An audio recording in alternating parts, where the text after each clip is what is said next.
Measures of dispersion, విస్తరణ కొలతలు. 2 మార్కుల ప్రశ్నలు, జవాబులు. Very short answer questions by D Ramesh. First question, అవర్గీకృత దత్తాంశము 6, 7, 10, 12, 13, 4, 12, 16 నకు మధ్యమము నుంచి మధ్యమ విచలనం కనుక్కోండి. మధ్యమము నుంచి మధ్యమ విచలనం కనుక్కోండి. మార్చి 2014లో ఈ క్వశ్చన్ రావడం జరిగింది. సొల్యూషన్: దత్తాంశానికి అంక మధ్యమం x బార్ అనుకొనము. అంక మధ్యమము రాసుల మొత్తము బై రాసుల సంఖ్య. కాబట్టి ఇచ్చిన అవర్గీకృత దత్తాంశాల మొత్తము బై అవి 8, కాబట్టి 8 మొత్తము 80/8 10. అది అంక మధ్యమం. అంక మధ్యమానికి ఇచ్చిన అవర్గీకృత దత్తాంశానికి మధ్య తేడా, దానినే విచరణాలంటాం. విచరణాల పరమ మూల్యాలు కనుక్కోండి. కాబట్టి అంక మధ్యమానికి అవర్గీకృత దత్తాంశంలోని విలువలకు మధ్య గల విచలనాలను కనుక్కోండి. 10 - 6 అంటే 4, 10 - 7 3, 10 - 10 0 ఇలా కనుక్కోండి. చివరిది 10 - 16 అంటే -6. పరమ మూల్యం ఉంది కాబట్టి ధనాత్మకం అవుతుంది, +6. కాబట్టి ఇక్కడ విచలనాలు ఏవి రకంగా ఉండకూడదు. తర్వాత మధ్యమము నుంచి మధ్యమ విచలనం sigma i 1 to 8 modulus of xi - x bar whole by 8. కాబట్టి విచలనాల మొత్తము బై 8 26/8 3.25. ఇదే మనకు కావలసిన మధ్యమము నుంచి మధ్యమ విచలనము. ఇచ్చిన అవర్గీకృత దత్తాంశానికి మధ్యమము నుంచి మధ్యమ విచలనము 3.25. సెకండ్ క్వశ్చన్, అవర్గీకృత దత్తాంశము 3, 6, 10, 4, 9, 10 నకు మధ్యమము నుంచి మధ్యమ విచలనం కనుక్కోండి. ఇది కూడా ఇంతకుముందు క్వశ్చన్ మాదిరి క్వశ్చనే, ఇంపార్టెంట్ క్వశ్చన్, ఎగ్జామ్లో వచ్చింది.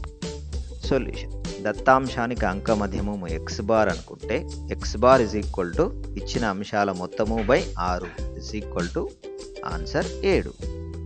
అంక మధ్యమానికి దత్తాంశంలోని విలువలకు మధ్య విచలనాలను కనుక్కోండి. పరమ మూల్యాలు కనుక్కోవాల్సి ఉంటుంది. అవి 4, 1, 3, 3, 2, 3. కాబట్టి మధ్యమము నుంచి మధ్యమ విచలనానికి సూత్రం sigma i 1 to 6 modulus of xi - x bar by 6. కాబట్టి విచలనాల పరమ మూల్యాల మొత్తము 4 + 1 + 3 + 3 + 2 + 3 బై 6 16/6 2.67 2.67. ఇదే మనకిచ్చిన అవర్గీకృత దత్తాంశానికి మధ్యమము నుంచి మధ్యమ విచలనం. ఇది మే 2014లో, మార్చి 2017లో ఎగ్జామ్లో రావడం జరిగింది. Most important question. Next question, క్రింది దత్తాంశానికి మధ్యగతం నుంచి మధ్యమ విచలనం కనుక్కోండి. 4, 6, 9, 3, 10, 13, 2. ఇది మార్చ్ 2015లో, మే 2015లో ఎగ్జామ్లో రావడం జరిగింది. సొల్యూషన్: దత్తాంశంలోని బిందువులను పరిమాణం పరంగా ఆరోహణ క్రమంలో అమర్చితే 2, 3, 4, 6, 9, 10, 13. 13.